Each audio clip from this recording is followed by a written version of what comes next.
Hey everybody, I wanted to welcome you to MidPoint today. I'm so excited to have you here with me as we learn about the true story from the Bible. Grab a seat and let's go. Hey everyone, my name is Brittany and we're so excited you are joining us today. Leading up to Easter, we're talking about a few stories that happened the week that Jesus was crucified and raised from the dead. And today we're talking about a story that takes place the night Jesus was arrested. Jesus was praying in a garden with his disciples, and while he was praying, he asked God a very interesting question. He asked God if there was any other way to save the world from sin.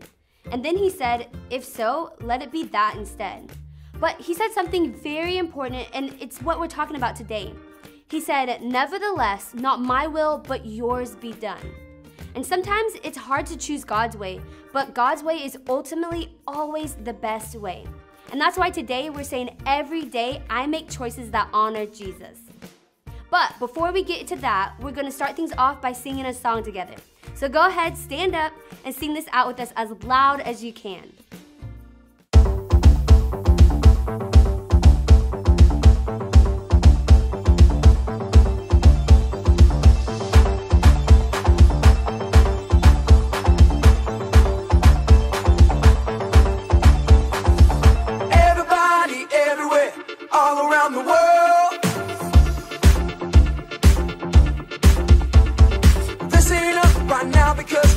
Something to say and it will be heard. I made up my mind, not afraid to show. That's right, gonna leave the past behind, gonna let the whole world know I am who God says I am. Let me tell you now. I am who God says I am. I am forgiven, I am a winner, I have been chosen. Jesus, I am yours. Jesus, I am yours. Forever. Jesus, I am yours. Forever. I am. Jesus, I am yours.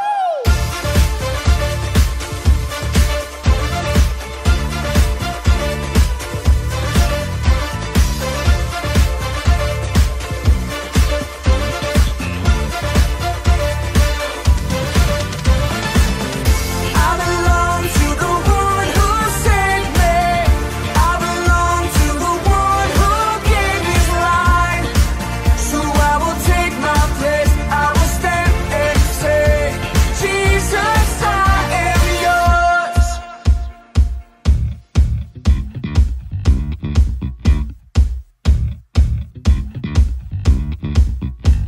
I am who God says I am. I am who God says I am. Let's go. I am who God says I am. I am who God says I am. I am who God says I am. I am who God says I am. I am forgiven. I am a winner. I have been chosen. Jesus, I am yours.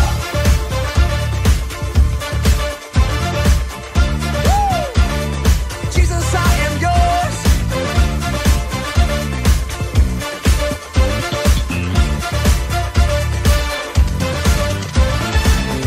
I belong to the one who saved me.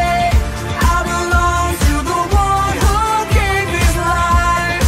So I will take my place. I will stand and say, Jesus, I am yours. I belong to the one who saved me. I belong to the one who gave his life. So I will take my place. I will stand and say, Jesus, I am yours. Who God says I am. I am who God says I am. I am who God says I am. I am who God says I am. You know I am who God says I am. I am who God says I am.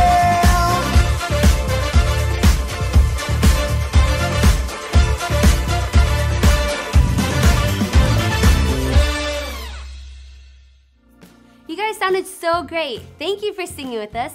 And now we're going to take some time to watch a Bible story together.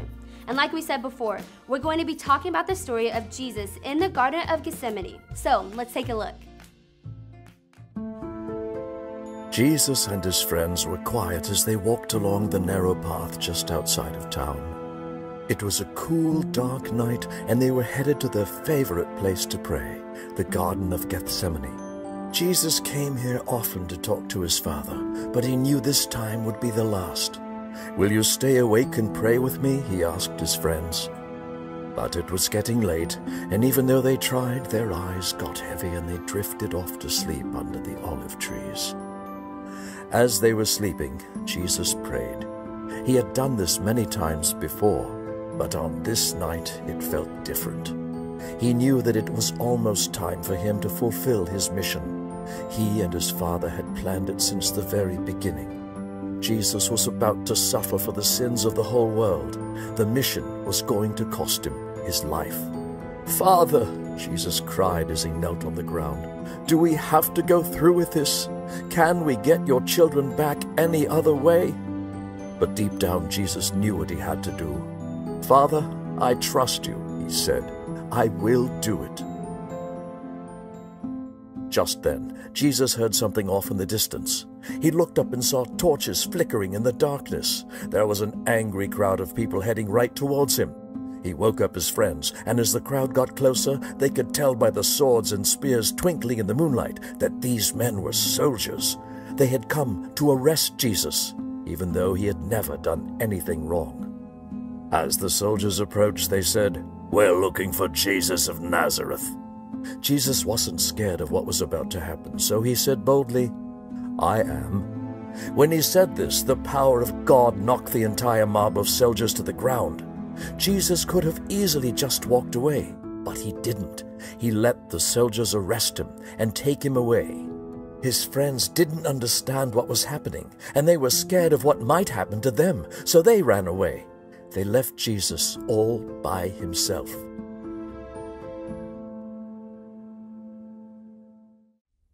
In our story today, Jesus was praying in the garden before he was arrested. And while he was praying, he asked his Father if there was any other way to save the world from sin. And if there was, let it be that. But then he said something so powerful. He said, "Nevertheless, not my will, but yours be done." He made a choice to go God's way, even though it was the most difficult thing anyone would ever do. And we all make choices all the time. Our good friend Pastor Cameron is going to talk to us more about that now. So let's check it out. Before we get started today, I want to ask you all a question. By show of hands, how many of you have made a choice today? Everyone's hands should be raised because even if you didn't raise your hand, you chose not to raise your hand. Ha ha! Somebody just gotcha. We all make choices all the time. Like, what clothes should we wear? Or what do we eat for breakfast? Or do I brush my teeth this morning? Or are teeth even worth it?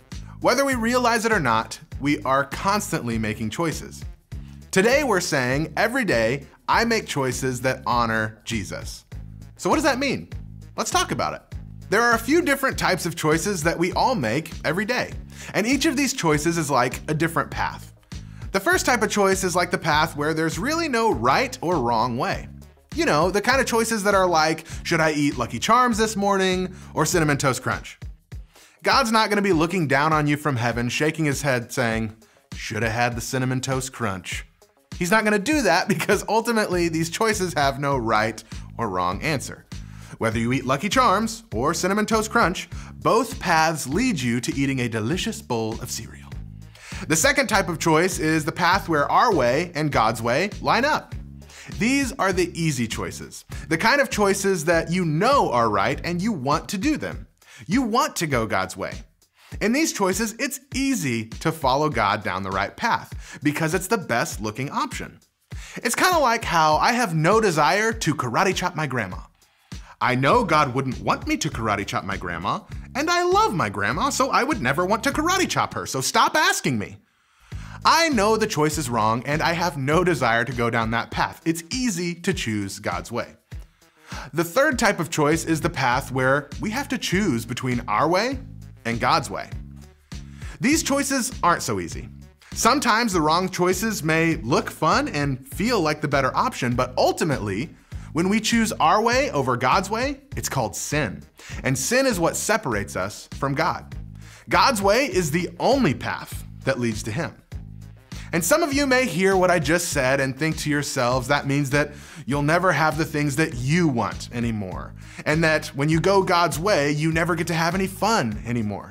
But that's not the case. A lot of the time, our way and God's way will line up, like I talked about in the second kind of choice. God does want you to have fun. He does want you to have nice things. But when things don't line up, there's God's way and there's our way. Which way are you going to go? We see Jesus make this third kind of choice in our Bible story today. Sometimes we will think that Jesus never had human desires and He always wanted exactly what God wanted. But that's not true. We saw Jesus have a very human moment in our story today. Remember, Jesus is all God, but He's also all human, which is confusing, but it's important to remember that He was also a human. When Jesus was praying in the garden, He asked God if there was any other way to save all of us. If so, let it be that instead. Jesus did not want to go through all of that pain, all of that suffering, and the cross. He knew it would be the most painful thing anyone would ever experience. But He said something very important as He was praying in Luke 22:42. Nevertheless, not my will, but yours be done. Jesus chose to go God's way, even though it was the hardest thing that anyone would ever have to do. He did it because He loves us so much, and He knew that it was God's will for Him to take the sins of the whole world on Himself so that we could be a part of God's family. If Jesus was willing to do that for us, shouldn't we be willing to make choices that honor Him? When we're faced with a choice between our way or God's way, are we willing to say what Jesus said? Not my will, but yours. Not what I want, but what you want. In John 14:15, Jesus said, "If you love me, you'll keep my commandments." Do you love Jesus enough to make choices that honor Him? Jesus loved us enough to go God's way and make a way for us to be a part of His family. Our response should always be to do exactly what Jesus did. Because of our love for Him, we should go God's way over our way. And when we do that, we're making choices that honor Jesus. Pastor Cameron talked about how there are times in our lives when we have to choose God's way over our way, and that can be tough. But God's way is always the best way because it's the only way that leads closer to Him. So as this video ends today, I would encourage you to talk with your parents or small group leaders about this question. Is there somewhere in your life where you're going your way instead of God's way? If so, what is it? So that's it for this week, and remember that every day we should make choices that honor Jesus. So thank you so much for joining us, and we'll see you next time. I hope you enjoyed today's story. Sometimes it can be hard to make the wise choice, but following God's plan is always best. Have a great week, and I'll see you next time. Bye!